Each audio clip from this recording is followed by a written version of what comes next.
بسم الله الرحمن الرحيم. طلاب وطالبات السادس العلمي، محاضرتنا مال اليوم هي المحاضرة الأولى بالمنهج مال السادس والمحاضرة الأولى بالفصل الأول. فقبل ما أبلش بالمحاضرة الأولى بأقل دقيقتين بس أنبه على عدة نقاط. النقطة رقم 1، قناة التليجرام بها أرشيف من الأسئلة والأجوبة النموذجية والاختبارات لكل الفصول، فكلش تفيدكم وكلش أنصح بها. احتمال من الطب للقناة مباشرة ما تشوف منشورات على الرياضيات، لكن من ترجع على الأرشيف مال القناة وتطبع على إعداداتها راح تلقى كم هائل من الأسئلة والأجوبة والاختبارات والامتحانات وإلى آخره، وكل اللي أنت تحتاجه. هاي بخصوص القناة مال التليجرام كلش أنصح بها وضروري تشترك بها. واذا مثلا انت ما عندك تليفون او ما عندك تليفون تاب او هيك شيء، يعني تقدرون تشتركون من اي حساب عندكم بالبيت، بس انه تقدر تاخذ من عندها اللي انت او اللي انت تحتاجيه. حسابات الانستغرام والفيسبوك مثبته بالتعليق الاول حتى تعرف الصفحات اللي لي، لان هواي من صفحات الانستغرام بها اسمي بس هي ما تابعه لي. انا حساب يعني حساب واحد فيسبوك وانستغرام راح اثبت لكم اياها حتى تقدرون تتابعوني بها. بالنسبه الى المحاضرات، فالمحاضرات كامله للمنهج كله، واني على تواصل دائم ان شاء الله وياكم بالتحديث. يعني هسه اني هاي المحاضره مال اليوم هاي محدثه للمره الثالثه، هاي المره الثالثه اللي احدث بها المحاضرات مال الفصل الاول مال السادس العلمي، ودائما كل ما تخطر على بالي في طريقه معينه اجي اصورها من جديد. فخلي ببالك انه اذا انت تلقى محاضرات بالمنهج يا اما هي مضبوطه 100% بحيث انا مخليها ما جاي عليها ما محدثها، لكن اذا شغله بيها اشكال او طالب انه اعيدها، لا مباشره اعيدها اني. فالمنهج كله كامل راح تلقاه، وزياده يمكن بالاسئله الوزاريه وبالاسئله الاضافيه اللي احنا نضيفها، فابد لا تدير بال من هاي الناحيه. ملزمه موجوده دار المغرب تصدرها، تقدر انت يعني تشوف اكو وحده من قوائم التشغيل بها اصدارات الملازم، وتلقى تشوف المكاتب اللي موجوده بها الملازم، وتلقاها اصلا بقناه التليجرام. هم من قناه التليجرام تلقى اكو منشورات تخص الملازم والمكاتب اللي توفر لك اياها. وانصح دائما تشتري الاصدار الاخير من الملزمه، لان الملزمه تتطور بشكل مستمر حقيقه، يعني تتطور بشكل مستمر وتتنقح ويضاف عليها اسئله السنوات الاخيره. مثلا انت بتاخذ ملزمه 2020 واكو 21 واكو 22 تجي اسئله وهم نضيفها، فدائما انصح تاخذ الملزمه اللي انت سنتها اللي تدرس بيها. هاي بخصوص القناه مال التليجرام، بخصوص حساباتي مال الانستغرام والفيسبوك، بخصوص المحاضرات مال المنهج، بخصوص الملازم، وان شاء الله على مدار السنه انا ما اقصر بكل النواحي. طبعا انا احدث بالرغم من انه اكو دورات الكترونيه، لكن الدورات الالكترونيه محاضرتها اولا خاصه تختلف، زائد انه طالب بالدورات الالكترونيه يريد مو بس ماده، اذا يريد بس ماده هاي خذ الماده عندك موجوده على اليوتيوب، لكن الطالب بالالكتروني يحتاج متابعه، يحتاج امتحانات، يحتاج واجبات، يحتاج سؤال وجواب، يتواصل ويا الاستاذ او ويا المساعدين او ويا الكادر اللي احنا مخصصين. على الرغم من انه دائما احدث المحاضرات وهي فتره التسجيل الالكتروني، يعني صراحه مو من النوع اللي اهتم للماديات بقد ما اهتم للطالب، يعني فاصور واعيد تصوير. بالرغم من هذا الحمد لله والشكر اكو طلاب هواي الكتروني يجون، على الرغم من انه اكو محاضرات جديده على اليوتيوب، لكن هو يفضل شنو الالكتروني. يقول انا اروح على الاستاذ، اولا الشرح خاص، ثانيا اكو متابعه، ثالثا اكو امتحانات، رابعا اكو شيء مواظب، اكو واجبات. فبالنسبه للدورات الالكترونيه فهي موجوده اصلا، يعني من خلال هذا المقطع هم انبه على وجودها، وتقدر تعرف كذلك التفاصيل عن طريق النشر اللي احنا ننشره بخصوص هاي الدورات باليوتيوب. راح نبلش هسه احنا بالمحاضره الاولى. اولا المحاضره الاولى ما راح اثقلها، يعني شنو ما راح اخليها مطوله، على الرغم من انه اكو محاضرات مطوله، لان هي مترهم انه انا اجزئها، انه موضوع واحد لازم يخلص ب 50 دقيقه، ب 40 دقيقه، ب 45 دقيقه، يعني شو هو موضوع لازم يخلص، يعني ما يرهم انه انا اجزئها على 20 دقيقه ب 20 دقيقه. هم محاضره ما ادري شلون تصير، تقدر انت تجزئها. بنشوف محاضره مطوله قول يلا انا ما راح اشوفها كلها، راح اشوف 30 دقيقه بعدين اعود اكمل. انت حر جزء مثل ما يعجبك، لكن اكو بعض الاشياء من ما تقبل التجزئه. فمن تشوف من عندي محاضره مطوله قول الاستاذ هو انجبر انه تكون المحاضره مطوله، ما قدر انه يجزئها. عموما عندنا اليوم الفصل الاول الاعداد المركبه. اولا ما راح نقدر اليوم بمحاضرتنا مال اليوم نغطي المفاهيم. شنو معنات الاعداد المركبه؟ يراد لنا مقدمه، ومقدمه مفصله، لان هاي المقدمه مهمه، لان الطالب راح يكون عنده فكره على الفصل. على الفصل. فأنت لازم تطول خلق بمحاضرة رقم 1 ومحاضرة رقم 2 ومحاضرة رقم 3، راح تشوف الأمور صارت عندك لا مو سهلة، من كل ثقة أقول لك إياها مو سهلة، أسهل من السهلة. اليوم بمحاضرتنا راح نبلش بمدخل إلى موضوع الأعداد المركبة. هذا المدخل هو عبارة عن مفهوم أو في الطريق أني أسلك هذا الطريق حتى أفتح دماغ الطالب وأثبت المعلومات اللي أنا أريدها واللي راح أحتاجها من اليوم محاضرتي إلى آخر محاضرة. خلينا نشوف شنو هذا المدخل اللي إحنا اليوم راح نبدي به بخصوص الأعداد المركبة. أولاً الفصل الأول، بسم الله الرحمن الرحيم. طبعاً راح نبلش الفصل الأول، الأعداد المركبة. عندي بأول نقطة مدخل إلى موضوع الأعداد المركبة، مدخل إلى موضوع الأعداد المركبة. مدخل يعني أسلوب أخلي الطالب يعرف شنو هذا الفصل، على شنو يسولف. الفصل سهل جدا، سهل للي يتابع. المتابعة طلابي من تشوف محاضرة باليوتيوب، ما طلب بعدنا بالبداية حتى بس أنبه، من تشوف محاضرة مو تشوف محاضرة وأنت متمدد وأنت تاكلين وأنت تشرب لك شيء وأنت قاعد بين العائلة وتسولف ولازم التليفون وتشاهد. لا مو هيك، أنت يعني هيك تقلل من شأن المادة. اعتبر نفسك بصف، اعتبر نفسك بصف قدامك هاي المحاضرة. فأنت لازم توفر الأجواء اللي تستحقها المحاضرة، الأجواء اللي تستحقها المحاضرة.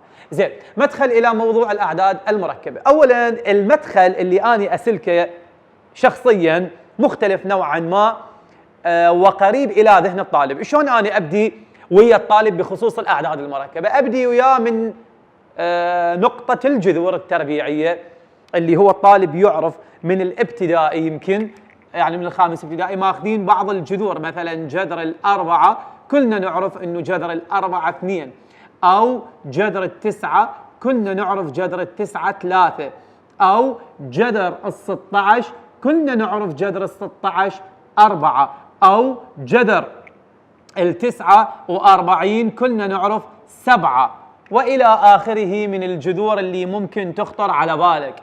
زين، ممكن طالب يسأل، حتى أنبه لأن هذا تنبيه اللي هسه راح أخليه على جهة، ممكن طالب يسأل يقول أستاذ ليش مو موجب سالب؟ بس من نحل معادلات تكون القيمة موجب وسالب. يعني مثلا بس هذا هنا التنبيه، يعني مثلا على سبيل المثال هذا التنبيه أنا ما مخليه بالملزمة، ما مخليه بالملزمه. ليش؟ انا اقول لك ليش. اولا هذا تنبيه، مو فد شيء يخص الماده العلميه مالتنا مال السادس، حتى لا تقلق وتقول لي شنو مطفر بالملزمه. لا، امانه كل شيء بيها. لكن هذا التنبيه اولا ما يخص الماده. ثانيا اقول للطالب جيب ورقه لاصقه، شاف القصاصات الورقيه الملونه اللي تلزق، قوم جيب ورقه لاصقه، اكتب التنبيه ولزقه باول ورقه. ليش؟ حتى الطالب اعرف انه هو وياي، يعني الطالب جزء متمدد، جزء نايم، جزء مخلي رجل والتليفون هيك ودا يباوع، او جزء يمهم جماعه دا يسولفون هو يشاركهم. ها اي صحيح، اي صح سمعت ذاك اليوم هيك قالوا لي، ويرجع يباوع ويرجع. احنا ما نريد هيك. تجيب الورقه اللاصقه وتجيبين الورقه اللاصقه وتروح تكتب الملاحظه وهذا التنبيه وتلزقه حتى تعيش اجواء المحاضره عفوا. تنبيه مثلا اكس تربيع تساوي 9، من الثالث متوسط ماخذين هاي المعادلات احنا. كنا شو نقول له؟ نقول له بالجذر التربيعي، بالجذر التربيعي، بالجذر التربيعي. إذا قيمة الإكس تساوي لي الجذر مال 9 3. هنا نقول له موجب سالب. هنا أنت هسه عندك جذر 9 3، لأن أنت يعني ما تحل معادلة، وإنما تنطي قيمة عددية عادية. لكن من تحل معادلة تقول له قيمة إكس تساوي، هنا تنطي موجب سالب 3. فمن الطالب يسأل ويا نفسه ليش هنا هاي الجذور ما أخذت قيم موجب سالب؟ مع العلم أنا مر علي قبل إنه هي موجب سالب. أستاذ أكو خلل صار عندي بالمعلومات، أكو تناقض. أقول له لا ماكو تناقض، لا تخاف. إذا عندك معادلة إذا تحلها إكس تربيع تساوي لي 9، شو تقول له؟ هاي بثلاث متوسط. عندك إشكال؟ ارجع لي للثلاث متوسط. مع العلم أنا أحكيه مو ما أحكي، لا هسه أقول لك بالجذر جذر 9 3، لكن موجب سالب 3. إذا طلاب يقدر الطالب يعرف إنه هو في حال دا يحل معادلة معادله فياخذ موجب سالب. اما في حال انه هو ينطي قيم عاديه مثلا جذر ال100، مثلا جذر ال100 يساوي لي 10، او مثلا جذر ال36 يساوي لي 6 الى اخره. هذا من الجذور قيم عدديه انت تنطيها من عندك، يعني مجرد تسوي ايضاح، ما تحل معادلات. هاي مو معادلات، ما تحل معادله، ما تطلع قيمه مجهول.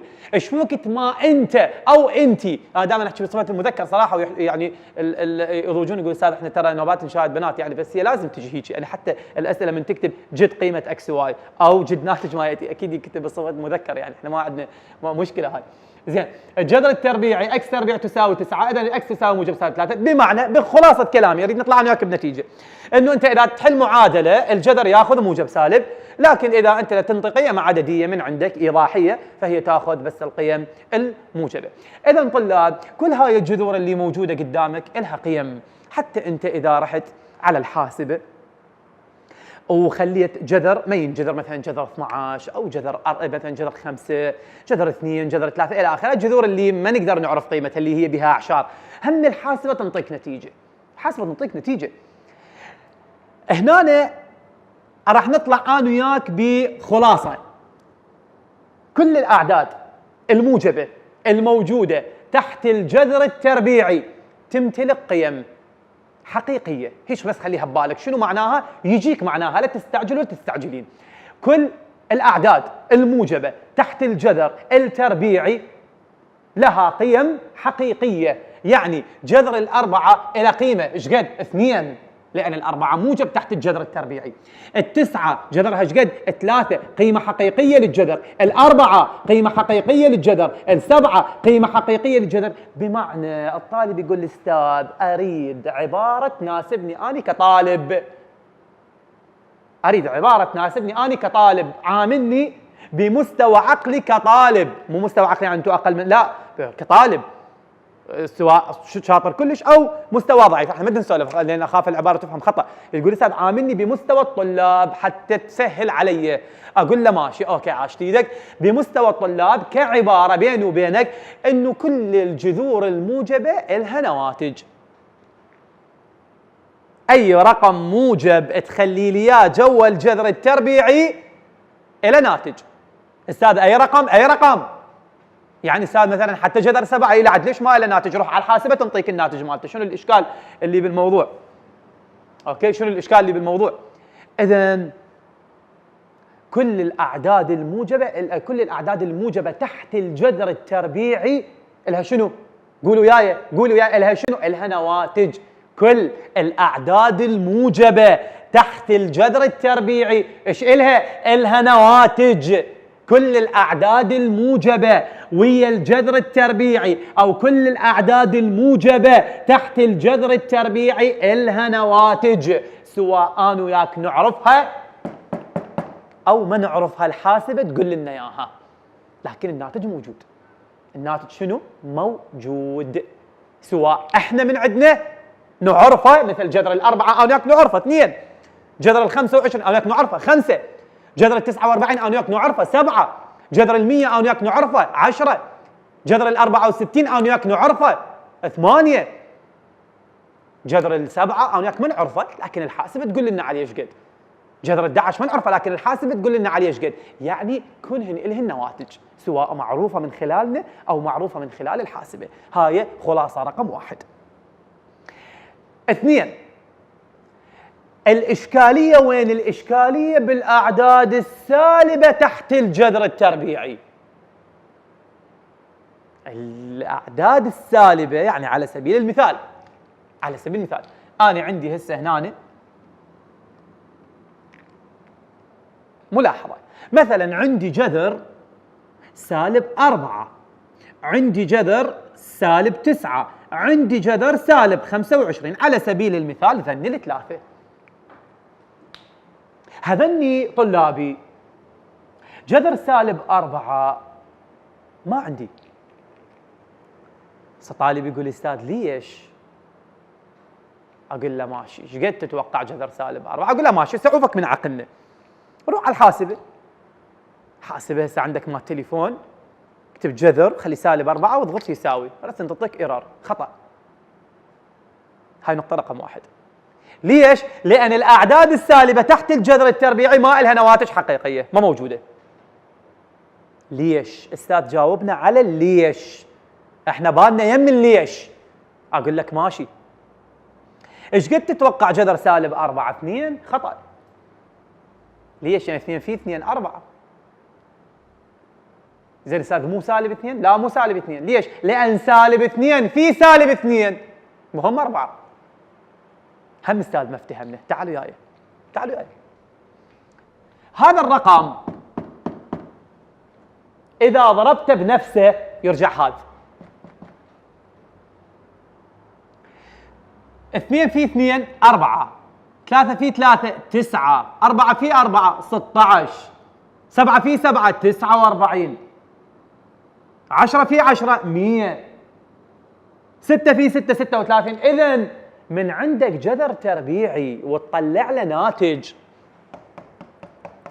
من ترجع تضرب الناتج في نفسه يرجع نفسه هذا الرقم اللي جوه الجذر. تعالوا وياي. إذا طالب قال لي أستاذ الجذر مال السالب 4 2، نقول له أنت غلطان، لأن 2 في 2 مو سالب 4. وإذا قال لي لا أستاذ الناتج سالب 2، نقول له هم أنت غلطان، لأن سالب 2 في سالب 2 مو 4، مو سالب 4، موجب 4. زين أستاذ نقدر نطلع بملاحظة؟ نطلع بملاحظة. شنو هي؟ أنا أقول لك شنو هي. الأعداد الموجبة تحت الجذر التربيعي تمتلك نواتج حقيقية. فالطالب يسأل الأستاذ شنو حقيقية؟ تجيك. لكن الأعداد السالبة تحت الجذر التربيعي ما تمتلك نواتج حقيقية. ما تمتلك نواتج حقيقية. أستاذ يعني شلون؟ يعني أنت عندك جذر سالب 4، ايش قد؟ أنا قاعد أسألك أنت قل لي أو أنت قولي لي ايش قد؟ طبعا احنا آسفين ترى المقدمة تحتاج هذا التفصيل، تحتاج هذا الطول من الكلام، لا عبالكم الشغلة هنا بداية فصل مو لعبة. فخلي بالك شو طول خلق. سالب 4 جذرها لا 2 ولا سالب 2، لأن 2 في 2 4، وسالب 2 في سالب 2 هم 4 مو سالب 4. كذلك الحال بالنسبة للذني. إذن هذا ما يصير تقول سالب 3، ما يصير تقول موجب 3، ما يصير تقول 5، ما يصير تقول سالب 5. هذا كل الكلام خطأ. زين سولف الأستاذ يعني شنو؟ أنا أقول لك فد شغلة.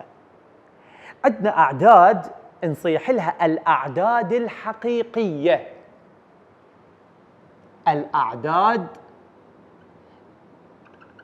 الحقيقية اللي هي مجموعة الآر، ريال نمبر، أعداد حقيقية، ريال نمبر، أعداد حقيقية.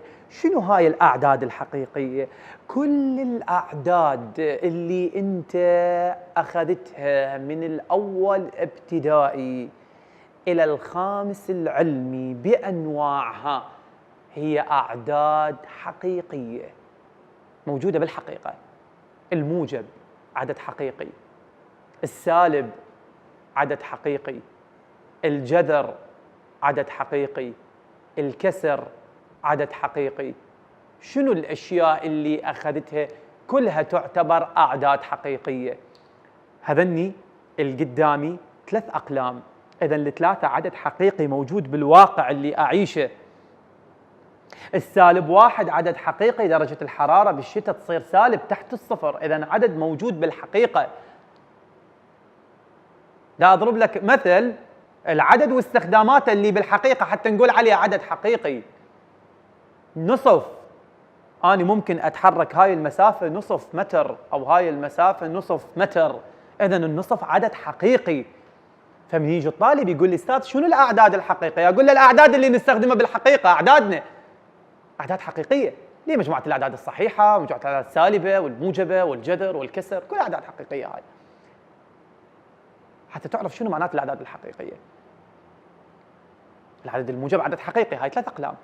سالب 1 درجة الحرارة سالب 1 تصير بالشتاء مثلا على سبيل المثال. يعني هذا اللي أنا تحركت هاي الخطوة مالتي للأمام أو للخلف، هاي نصف متر على سبيل المثال.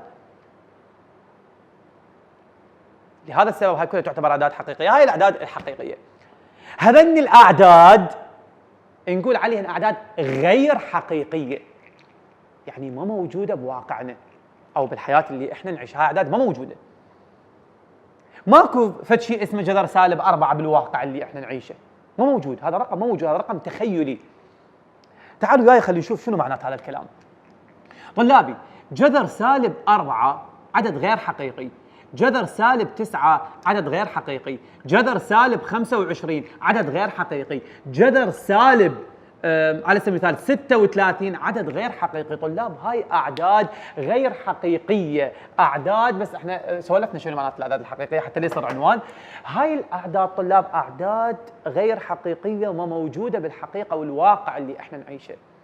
زين استاذ، هاي الأعداد شنو وضعها؟ أنا أقول لك، هاي الأعداد راح تصير بالترتيب التالي.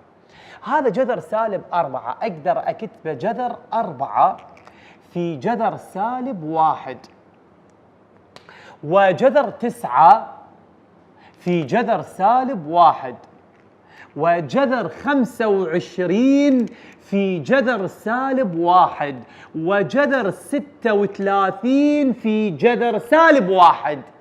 إذا أنا قدرت أحول كل الأعداد السالبة بدلالة جذر سالب 1، بحيث أني كانت عندي مشكلة بجذر سالب 4، مشكلة بجذر سالب 9، مشكلة بجذر سالب 25، مشكلة بجذر سالب 36. لكن من كتبتها 4 في سالب 1 سالب 4، 9 في سالب 1 سالب 9، 25 في سالب 1 سالب 25، 36 في سالب 1 سالب 36. إذا طلاب، أنا غيرت من شكل الجذر. كانت عندي مشاكل متعدده، ترى بالمناسبه انا كانت عندي مشكله بهذا الجذر وبهذا الجذر وبهذا الجذر وبهذا الجذر. زين استاذ، العاده وين صارت المشكله؟ لا، ما صارت المشكله، صارت مشكله عندي هنا شغله واحده. جذر 4 2، جذر 9 3، جذر 25 5، جذر 36 6. عندي اشكال بذني؟ لا. اذا وين صار الاشكال؟ صار الاشكال بجذر سالب 1 بس. زين استاذ، احنا شويه دخلنا، نقدر ناخذ خلاصه قبل ما تكمل؟ نقدر ناخذ خلاصه. خلينا نفلتر المعلومات بدقيقه. اولا طلاب، موضوعنا اسمه الاعداد المركبه، وقلنا ما راح نقدر نعرف شنو هو الاعداد المركبه او شنو هي الاعداد المركبه اليوم، لان عندنا مقدمه كلش مهمه. زين، 1 2، الأعداد المركبة شفنا لها مدخل، ردنا ندخل للأعداد المركبة من خلال مدخل معين. شنو هذا المدخل؟ ايش قلنا؟ قلنا الجذور التربيعية للأعداد الموجبة، الجذور التربيعية للأعداد الموجبة موجودة، بمعنى أنه احنا نقدر نطلع نواتج للجذور التربيعية الموجبة. هاي معلومة رقم شنو؟ رقم 1. نقدر وياي نقدر نطلع نواتج للأعداد الموجبة تحت الجذر التربيعي، يعني كل جذر تربيعي بداخله عدد موجب نقدر نطلع له ناتج. نقطة رقم 1 استاذ، بس عيدها بعد مرة ثانية حتى نضبطها، لأن تعرف أول محاضرة وشوية قلقين. أوكي، كل الأعداد الموجبة تحت الجذر التربيعي نقدر نطلع لها ناتج. أعيدها، كل الأعداد الموجبة تحت الجذر التربيعي نقدر نطلع لها ناتج، سواء هذا الناتج أنت تعرفه شفهي أو عن طريق الحاسبة، لكن هو موجود، الناتج موجود إذا كانت الأعداد موجبة. 2، إذا كانت الأعداد سالبة فما نقدر نطلع نواتج لهاي الجذور. إذا أنا عندي نواتج للجذور الموجبة، لكن ما عندي نواتج للجذور السالبة، لأن هي أعداد غير حقيقية. زين استاذ، هاي بيها نواتج، معقولة هاي تبقى بدون نواتج؟ لا، إلها مدخل. جذر سالب 4 كتبناه 4 في جذر سالب 1، جذر سالب 9 كتبناه 9 بجذر سالب 1، وهكذا. خلينا المشكلة من مشكلة، حولنا المشكلة من مشكلة عامة إلى مشكلة خاصة. يعني شنو؟ يعني حولتها من مشكلة هنا ومشكلة هنا ومشكلة هنا ومشكلة هنا، مشاكل متعددة. هسه المشاكل خلصت، تعالوا وياي ليش بعيدين؟ هذا إلى ناتج، هذا إلى ناتج، هذا إلى ناتج، هذا إلى ناتج. خليني شوي يعني آسف يعني راح انفعل، بس هذا ما إلى ناتج جذر السالب واحد. إذا هسه احنا مشكلتنا بذن الجذور كلهن، لو مشكلتنا بجذر السالب واحد؟ لا أستاذ، مشكلتنا بجذر السالب واحد، لأن أنت حولت جذر سالب 4 إلى جذر 4 بجذر سالب واحد، وحولت جذر سالب 9 إلى جذر 9 بجذر سالب واحد، وحولت جذر سالب 25 إلى 25 بجذر سالب واحد. إذا أنت أستاذ حولت هاي المشاكل إلى مشكلة وحدة اللي هي مشكلة جذر السالب واحد. إذا هسه احنا مشكلتنا بالجذور السالبة كلها لو بجذر السالب واحد؟ لا، بجذر السالب واحد. ليش؟ لأن الجذر السالب حولته جذر موجب بجذر السالب واحد، جذر السالب جذر موجب جذر السالب واحد، جذر السالب جذر الموجب في جذر السالب واحد، جذر السالب جذر الموجب في جذر السالب واحد. إذا أنا حولت لك المشكلة من عموم إلى خصوص، من مشكلة عامة إلى مشكلة خاصة. صار عندي مشكلة بجذر السالب واحد. طبعا هي جذر السالب واحد ما أعرف إيش قد، لأن لا هو واحد ولا هو سالب واحد. إذا طلابي راح نجي هسه نتكلم إحنا وياكم على فرضية، راح نجي على فرضية.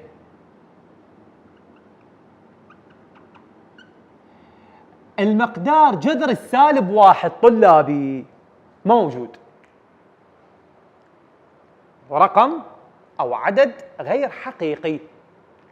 بهاي الحياة الحقيقية اللي احنا نعيشها ماكو هذا الرقم، ماكو جذر سالب واحد، لأن لا هو واحد ولا هو سالب واحد. فايش قالوا؟ قالوا احنا راح نجي نفرض انه هذا السالب واحد إلى مقدار، ومقداره آي، حرف آي اللي هو جاي من الحرف الأول من كلمة تخيلي باللغة الإنجليزية imaginary، إذا اللفظ مضبوط 100%. فالفرضوا إنه جذر السالب واحد هو عبارة عن مقدار آي يصيحوا له الوحدة التخيلية. الوحدة شنو؟ التخيلية. إذن طلاب بأقل الدقيقة، الأعداد الموجبة تحت الجذر التربيعي تمتلك ناتج، الأعداد السالبة تحت الجذر التربيعي ما تمتلك ناتج. حولناها من جذر سالب إلى جذر موجب في جذر السالب واحد، من جذر سالب إلى جذر موجب في جذر السالب واحد، من جذر سالب إلى جذر موجب في جذر السالب واحد، من جذر سالب إلى جذر موجب في جذر السالب واحد. إذن مشكلتنا مو بالجذور السالبة، لأن نقدر نحولها إلى جذور موجبة. مشكلتي بجذر السالب واحد. إذن هذا ما عندي بيه مشكلة، هنا عندي مشكلة.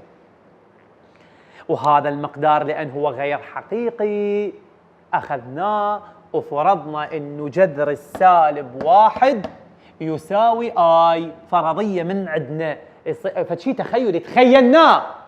اخوان احنا تخيلنا انه جذر السالب واحد الى وجود، لكن ايش قد قلنا آي وسميناه وحدة تخيلية. هاي كلها طالعة للأخير. اوكي.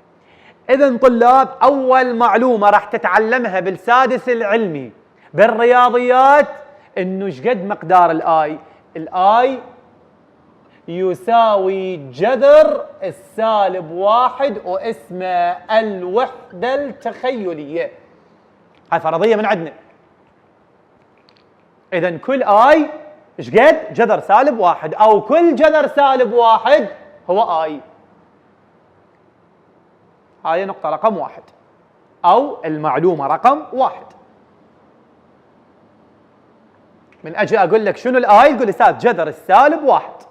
أقول لك شنو اسمها تقول لي أستاذ اسمها الوحدة التخيلية.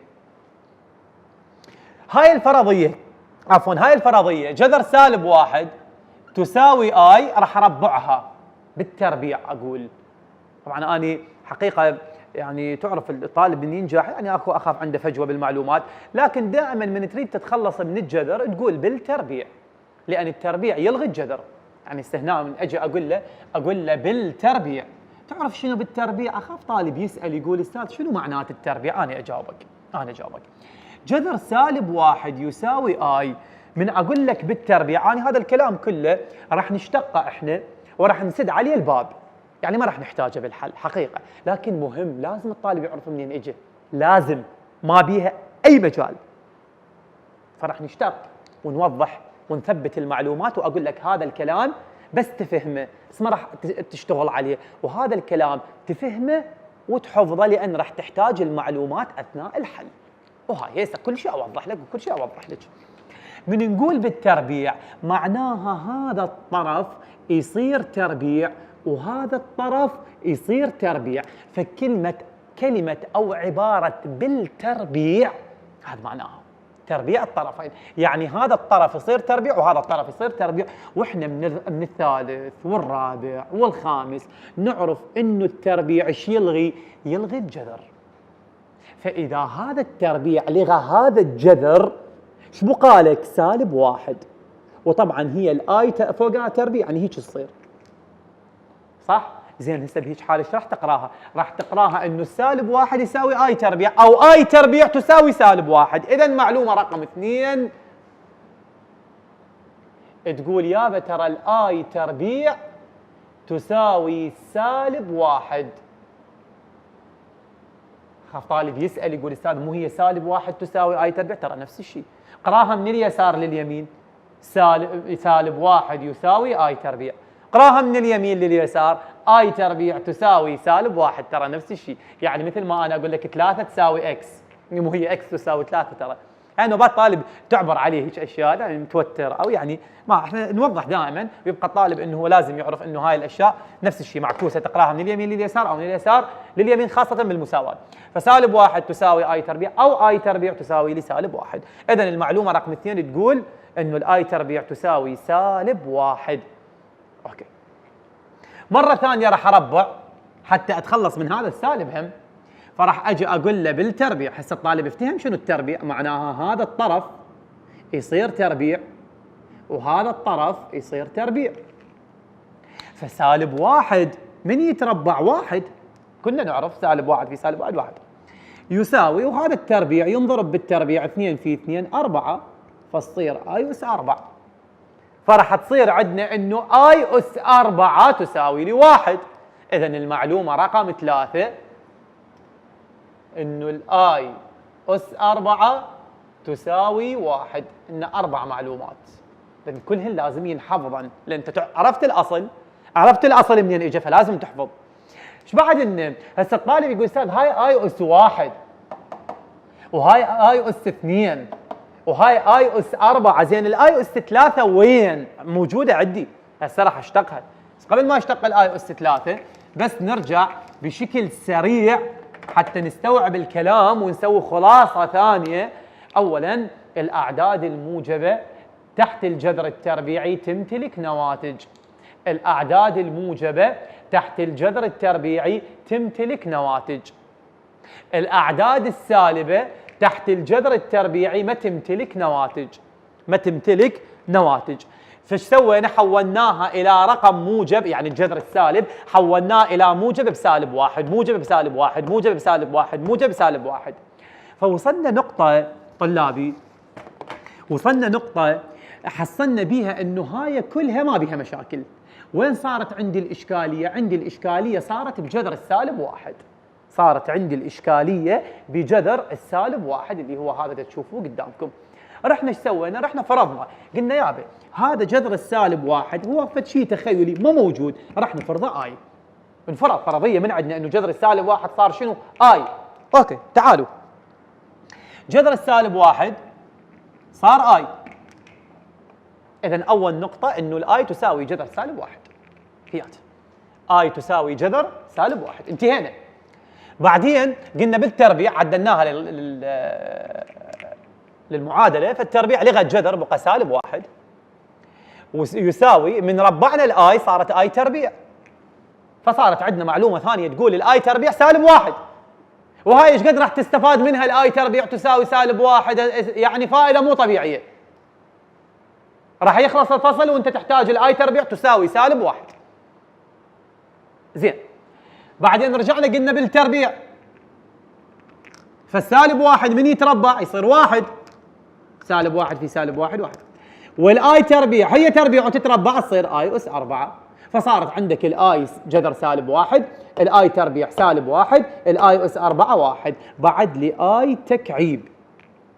الاي تكعيب طلابي انت عندك قاعده بالثاني متوسط تقول عند الضرب تجمع الاسس، فتصير اي تكعيب عباره عن اي تربيع في اي. يعني انا صراحه شوي الاي يعني يصير بي ميلان من اكتب، بس خليني اكتب بشكل عدل. اي تربيع في اي عند الضرب تجمع الاسس، 1 زائد 2 شو ينطيني 3. فسخت الاي تكعيب الى تربيع بواحد. اوكي، شويه هنا ركز وركزي لي رجاء. اي تكعيب تساوي هناش مكتوب اي تربيع. هسه هاي انت الاي تكعيب نزلت احنا نريدها، هذا هناش مكتوب، اريدك تقراه او تقريه ويا نفسك او ويا نفسك. هناش مكتوب تقول لي ليس ويا نفسك اي تربيع، مكتوب اي تربيع. اذا ما تقولوا يعني ما ادمم اني دائما ترى تشوفون هوايه اي تربيع مكتوب هنا شنو، هناش مكتوب اي تربيع. هاي فالطالب اقول له هناش مكتوب يقول لي اي تربيع، اقول له تعرف ايش قد؟ يقول لي استاذ اعرف. اي صحيح اكو بعضهم هسه عبرت عليهم لان اول محاضره اقول له يابا شنو؟ يقول لي استاذ الاي تربيع هياتها سالب واحد، يعني عندي قيمتها، يعني اقدر اني اشيل الاي تربيع واخلي سالب واحد في اي. دقيقه استاذ ايش سويت؟ ترى عندنا هنا سؤالين ما افتهمناهن. السؤال الاول ايش سويت؟ والسؤال الثاني ليش ما عوضت باي؟ هسه تجيك وحده وحده. اولا ايش سويت؟ انا اقول لكم ايش سويت. الاي تكعيب نزلتها، الاي تربيع عندي قيمتها، ليش لا بقيها؟ الاي تربيع اعرفها انه كل اي تربيع شو تساوي لي؟ سالب واحد. فشلت الاي تربيع خليت سالب واحد، شلت الاي تربيع خليت سالب واحد. استاذ افتهمنا. زين لا عاد الاي ليش ما عوضت بيها؟ الاي ما يتعوض بيها ابد، كل شيء يبقى بدلاله اي، لان هي الوحده التخيليه. اكتبها، اكتبيها، ما ترهم انه انا ما اكتبها. طلاب الخصوصي قدامي يسالني مره ومرتين وثلاثه واربعه وخمسه، امشي محاضرتين وثلاثه واربعه وخمسه واعوض، اقول له نشيل الاي تربيع ونخلي سالب واحد وننزل، ويسالني يقول لي استاذ ليش ما عوضت بالاي؟ وانا مجاوبه وهو طالب عنده ينسى. فكيف انت تقرا على اليوتيوب او تقرين على اليوتيوب؟ لازم تنكتب. هنا يجي الطالب باول صفحه يجي يجر سهم يقول ما نعوض بدال الاي ابد، ما نعوض.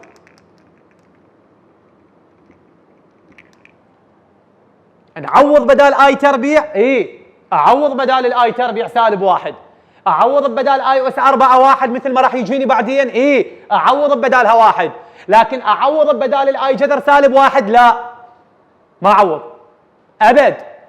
فلازم تكتب يمك بالملزمه انه ما يصير نعوض بجذر السالب واحد ابد. هنا الابد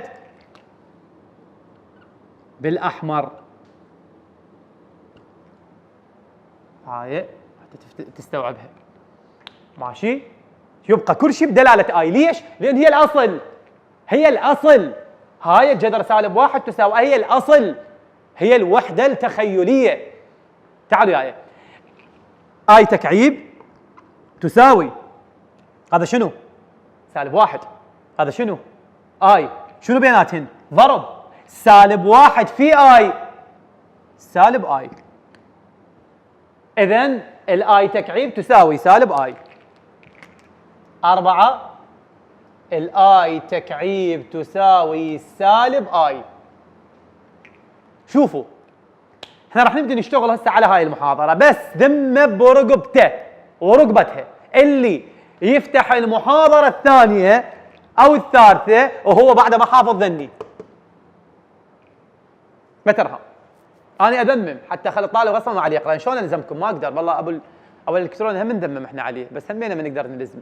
المهم هنا جذر اي تساوي جذر سالب 1، اي تربيع سالب 1، اي اس 4 1، اي تكعيب سالب اي. يعني اريد الطالب ويا نفسه، هسه هو خلص المحاضره الاولى قراهن حفظهن ذني 4 المعلومات، شنو اللي يخليه مستثنى من الذمه؟ مثلا يسال نفسه يقول ايش قد اي تربيع سالب 1 اي تربيع، اوكي عرفتها. ايش قد اي تكعيب سالب اي، ايش قد اي تربيع سالب 1، ايش قد اي اس 4 1، ايش قد اي جذر سالب 1. لان لازم تكون حافظهن انت بينك وبين نفسك، من تتذكر من تصفن لازم تعرف، هذني لازم تعرفهن ما بيها مجال. ماشي، هذني الاشتقاقات شريد من عندك ولو زحمه عليكم شويه ترجع لي المقطع وتعيد هذا الاشتقاق، وخاصه الاي تكعيب. انا اقول لك الاي تكعيب دائما انا انسال عليها. الاي تكعيب هي اي تربيع في اي، عند الضرب تجمع الاسس، فسخناها 2 بواحد. الاي تربيع عوضنا بمكانه سالب 1 احنا نعرفها، ماشي قلبي. الاي نزلت قلنا لان ما نعوض بها ابد، ضربنا سالب 1 في اي سالب اي. بعد تعوفك من هاي، ليش دايخ؟ السالب عوفه، سالب نزل، سالب نزل، هياته هذا هياته. 1 في اي هو اي، لان كل شيء ينضرب بالواحد ينزل نفسه. اوكي، فهاي بالنسبه الى الاشتقاقات. هسه راح نجي ناخذ فد شيء بسيط تطبيق على اللي احنا فهمناه، يعني هنا شلون هذا الكلام كله اللي سولفناه راح ناخذ عليه امثله كلش بسيطه حتى نختم المحاضره، حتى ما تثقل عليكم. طلاب عيني، اول شيء حتى نختم المحاضره ومصر، انا المفروض المحاضره مو مطوله بس هي هيك رحمت. كتابه العدد السالب تحت الجذر التربيعي بدلاله اي. جد ناتج ما ياتي. اولا طلاب هذا الكلام دائما خلي ببالك، اللي راح احكيه هسه اللي راح تحتاجه بكل الفصل، لان دائما احنا نخليها مثل اللغم بالاسئله هيك، يعني بحيث الطالب اول ما يبدي لازم يسوي هاي الخطوه. ليش؟ لان ينساها شغله سهله بس باول محاضره وتروح بعد يعني. فدائما نخليها حتى نذكر الطالب بها كخطوه اولى بالحل، بعدين تجيك هاي السوالف للدوخ. جد ناتج ما ياتي. اولا جذر سالب 16، ثانيا جذر سالب 25. خلينا ناخذ ذني.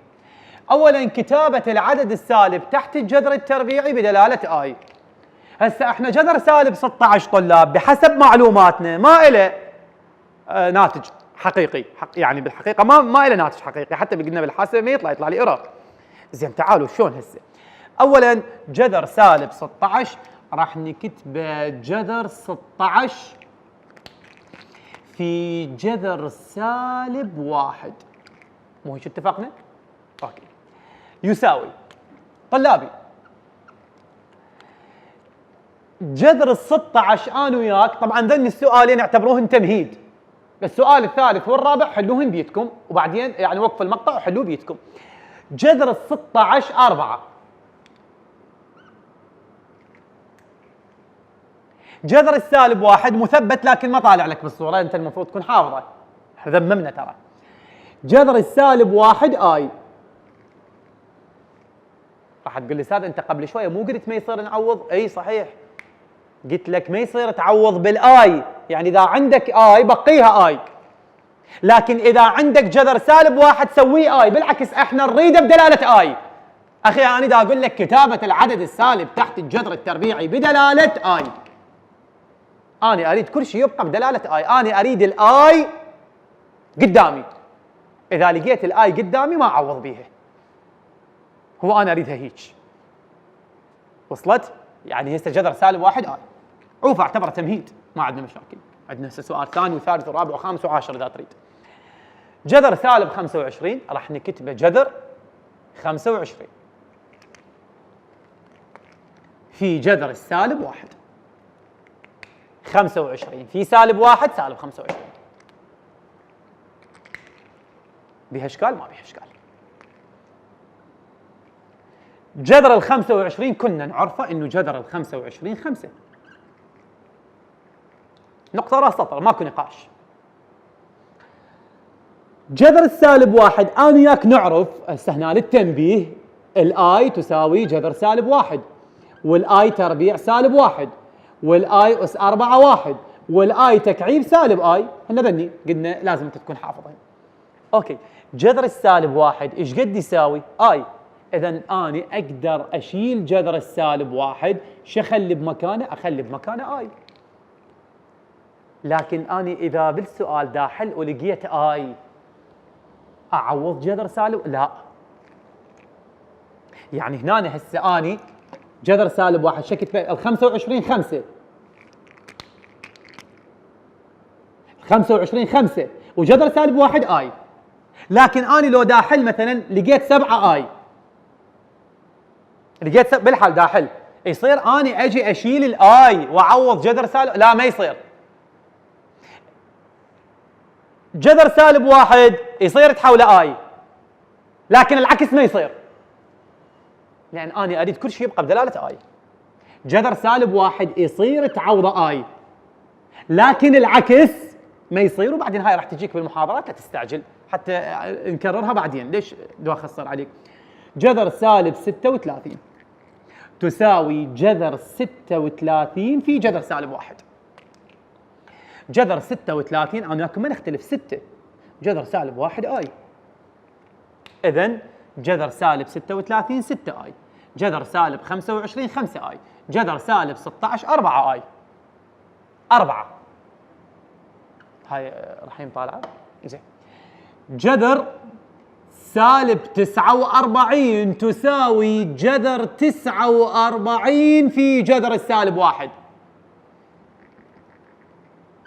جذر 49 7 وجذر السالب 1 اي 5. هذا المفروض انت وقف المقطع وحله.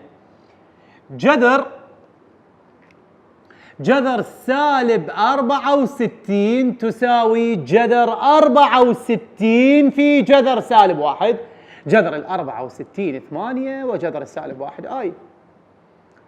زين 6 يصير هاي اختصرها. هنا انا لا تختصر، انت بدايه موضوع، عود من تجيك المواضيع الصعبه او مو صعبه المطوله تقدر تختصر واحنا نعود ننبهك عليها.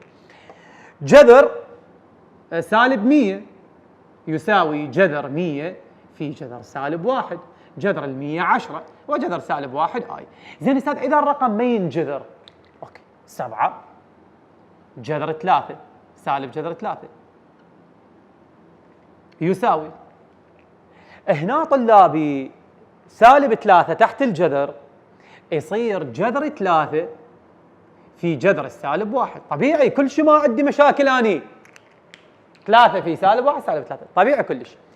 هنا طلاب اسال، انا اجي اسالك سؤال اقول لك هذا جذر 3 انت تعرف ايش قد؟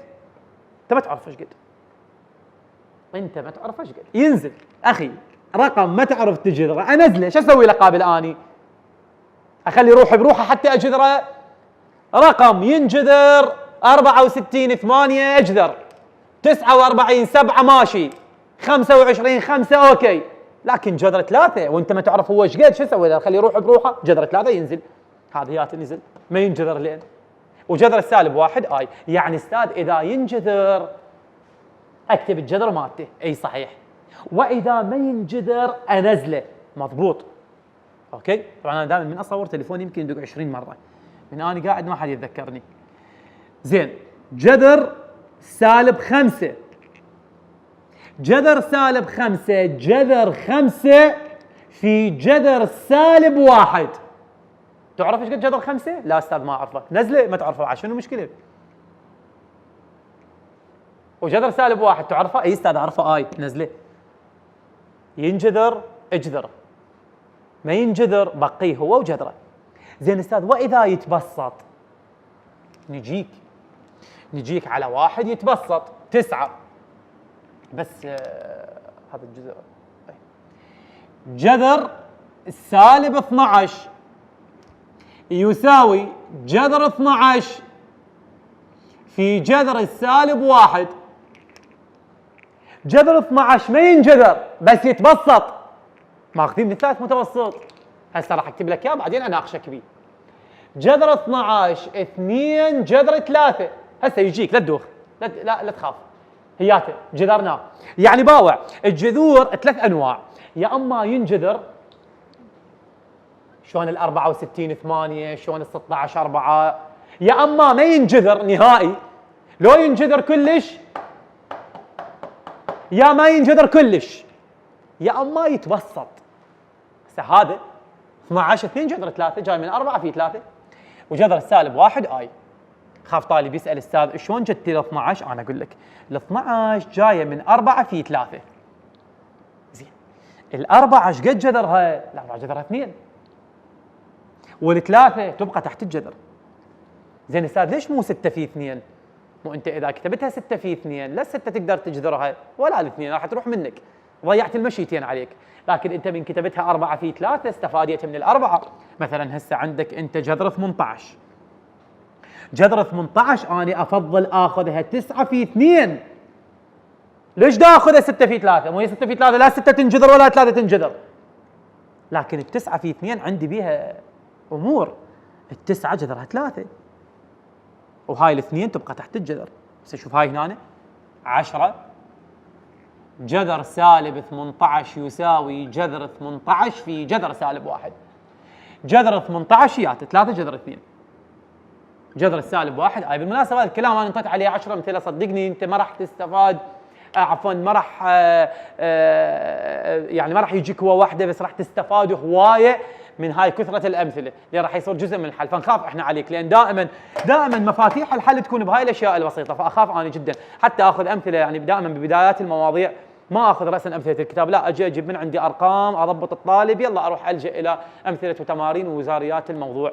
وهاي طبعا ختام المحاضره الاولى، هيك مقدمه كانت. ان شاء الله المحاضره الثانيه هي تبدي بعد تزيد اهميه الموضوع. والسلام عليكم ورحمه الله وبركاته.